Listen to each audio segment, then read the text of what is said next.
Okay, this video is about the installation of the Stuart Aquatron water still A4000D. The first thing to do is to check, after unpackaging, is to check that all the bits are actually in the box.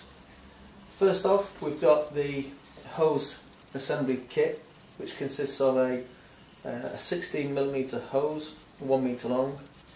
You've got a 8mm hose, 300mm long, and two 8mm hoses at 1 metre each. You should also have 7 tie wraps. You should also have a reservoir water level sensor. You've got a boiler level controller from the rear and the boiler level controller from the front. You've got 2 heaters, 2 condensers, and the unit itself with a perspex lid. To remove the perspex lid, place your fingers underneath on the grip, lift up, and the actual perspex lid can come off.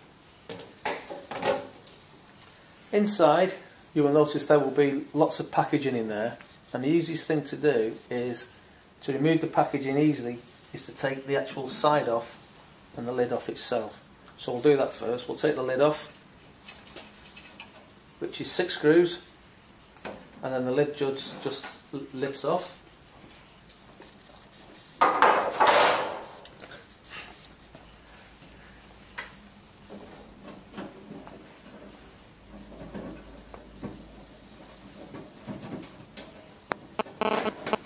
And the side panel, which is 6 screws again, undo the screws and that will just lift off. The packaging that's inside can then easily be removed. Inside we have 2 boilers and the hose is already connected up. You will see that we've got ties on the front and rear boiler. They should be snipped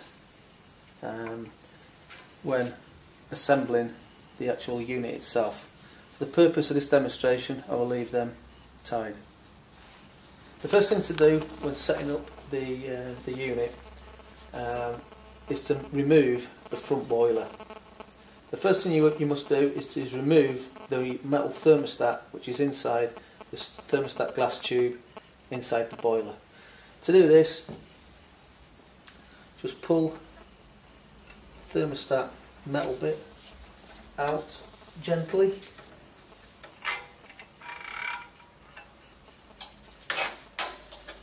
So the first thing we do is remove the retaining springs.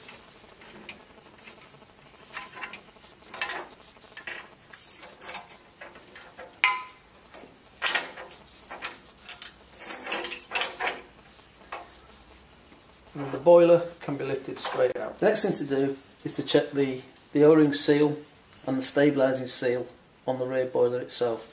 Make sure they're intact and fitted properly. We will then fit the rear condenser. To do this, we attach the 8mm 1 metre tubing to the drain outlet of the condenser.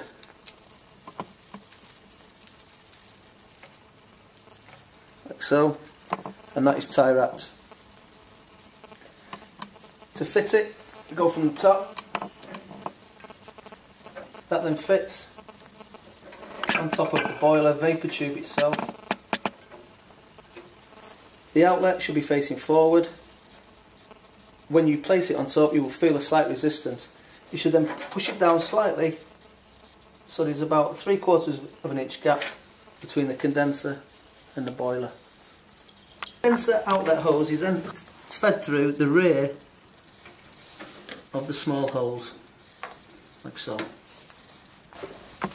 The outlet should be facing the front, and the 2 other inlet and outlet connectors need to be parallel to the rear. The thing to do is to connect the rear boiler water level sensor. Now the sensor itself consists of a rotor flow stopcock, which should be fastened down so it's closed, like so.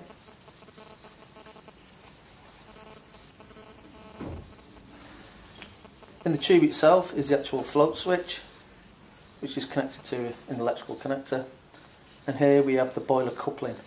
The boiler coupling, we need to take one of the split nuts off and the central portion, and we're left with a split nut on there and the sleeve itself, which is fitted inside. We then fit our 300mm length of 8mm tubing to the side arm of our rear boiler level control, and again that is tie wrapped. We then connect the 8mm earth spigot hose assembly to our rear boiler level control. That basically just fits on the outlet like so, and it is tie wrapped as well. We connect our 1 metre of 8mm tubing to our 8mm earth spigot hose assembly like so.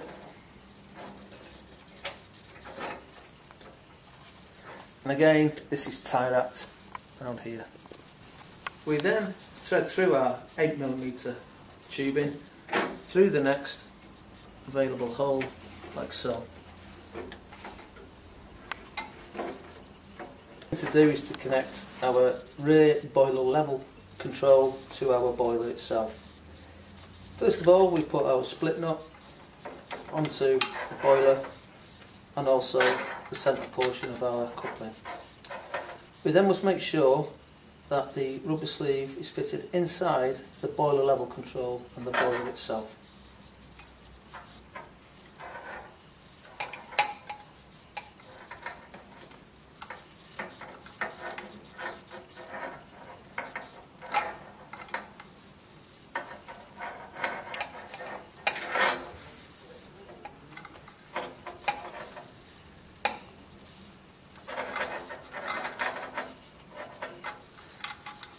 So, and we then connect up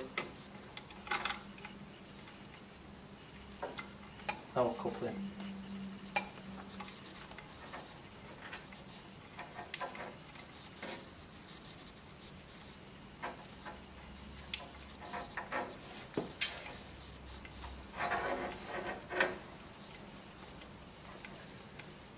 And connect our electrical connector from our float switch up to our connector in the chassis. Next thing to do is to refit our front boiler. So we put it in place like so, and we will then retain it with our retaining springs.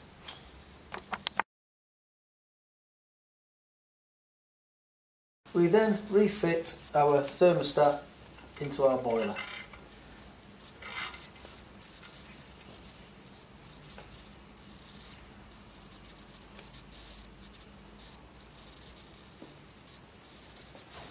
We then connect our condenser to our front boiler.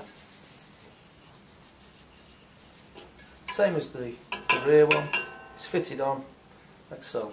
When you feel some resistance, push down slightly to create a seal to about 3/4 of an inch above the boiler. Again, the outlet is facing the front. We then connect our 300mm 8mm hose from our rear boiler level control to the outlet of our condenser.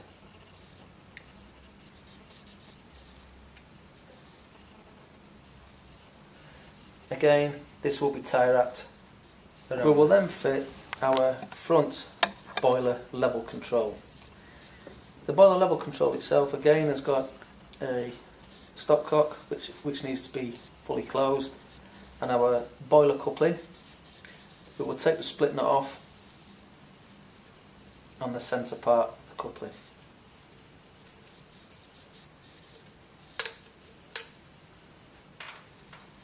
Leaving our sleeve and the split nut on the level control itself. We will then connect our tubing from our 16mm earth spigot hose assembly to the drain outlet. Okay, to connect our 16mm earth spigot hose assembly to our front boiler level control, it is easier to immerse the 16mm hose into some hot water for approximately 20 seconds. We then connect the 16mm hose onto the drain of our forward or front boiler control. Again, this will be tie wrapped. We will then fit our 1 metre of 16mm hose, and we will insert this from outside to in through the largest of the holes on the side of the unit. Again, first of all, we'll immerse it in hot water for approximately 20 seconds. We then insert the hose through the largest hole, like so. It needs to be pushed in approximately 1 foot into the unit itself. We then connect our 16mm hose to our 16mm earth spigot hose assembly.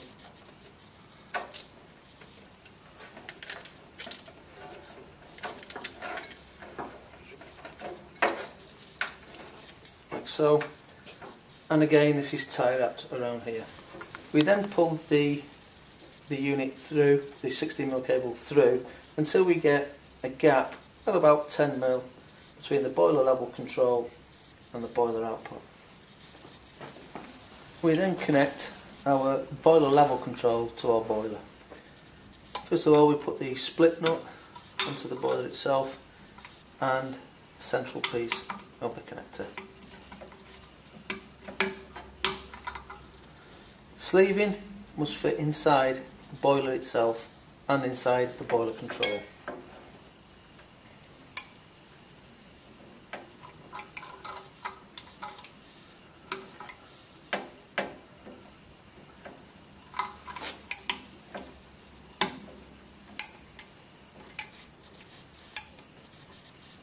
And again, our boiler coupling is then done up.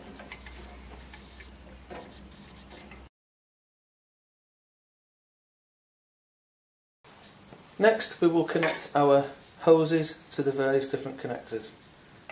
With this hose assembly, you will see we have identifications number 1 and number 2. Number 1 is fitted to the lower connector of the rear condenser, and number 2 is connected to the lower connector of the front condenser.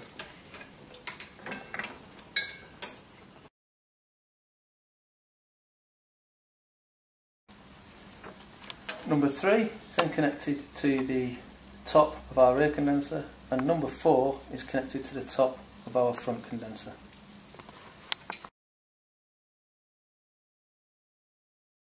Connection number 5 is then connected to our front boiler level control, which leaves us one length of 8mm tubing, which is fitted through the last small hole on the side of the chassis. Okay.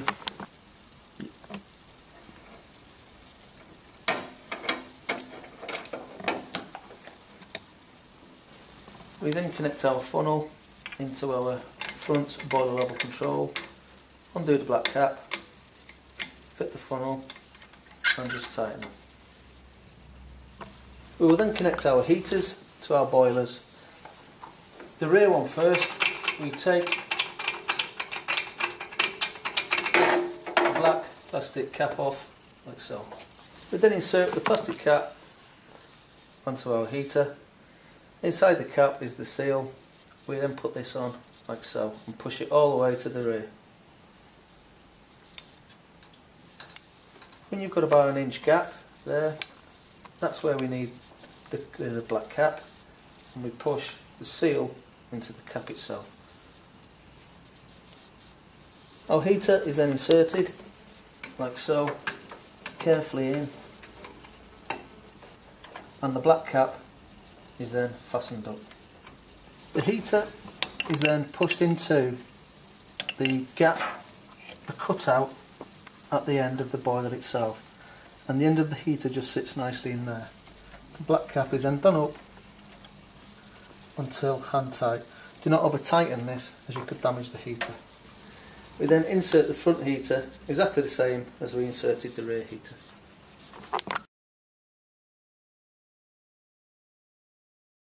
We then connect our two electrical connections from our heaters. The heater front connectors are then connected to the terminal block here, which is labelled front heater connector, blue to blue and brown to brown, and the rear heater connected to the rear two, which is labelled here brown to brown and blue to blue.